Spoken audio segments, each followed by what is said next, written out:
Drone TNI bikin pesta undios Kogoya Murib bubar terbirit-birit diburu Jenderal Kopassus ke puncak. Usai menembak Bribtu Hendrik dan melakukan teror di Sinak pada Minggu 18 Juni 2024, kelompok keledak Murib dan undios Kogoya sesumbar bikin hal serupa jika TNI Polri tak menarik pasukannya. Tantangan ini dijawab kontan oleh Panglima TNI dengan mengirim Korps Habeba dan pasukan gabungan TNI Polri lalu mengerahkan pengintai. Bahkan para pelaku yang diduga menembak Bribtu Hendrik terpantau masih berada di Sinak dan lari ke hutan saat drone merekam mereka yang tengah pesta usai menembak mereka Hendrik. Juru bicara TPNPB OPM Sebi Sambom pada Senin 17 Juni sesumbar jika pihaknya bertanggung jawab atas matinya anggota Koramil 171702 Sinak tersebut terjadi pada Sabtu lalu.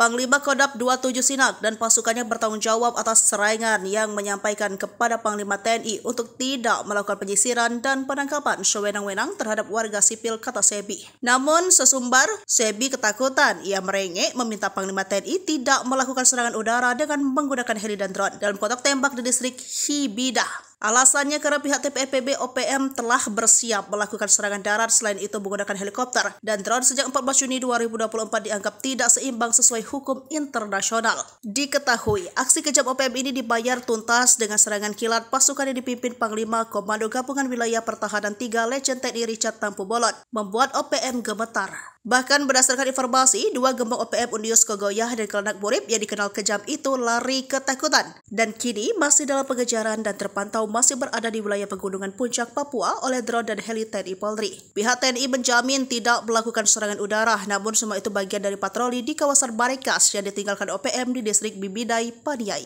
Pasukan TNI Polri terus melakukan pengejaran dan kawasan Bibidah diamankan sebagai bagian dari kegiatan rutin TNI Polri membuat aman dan nyaman masyarakat.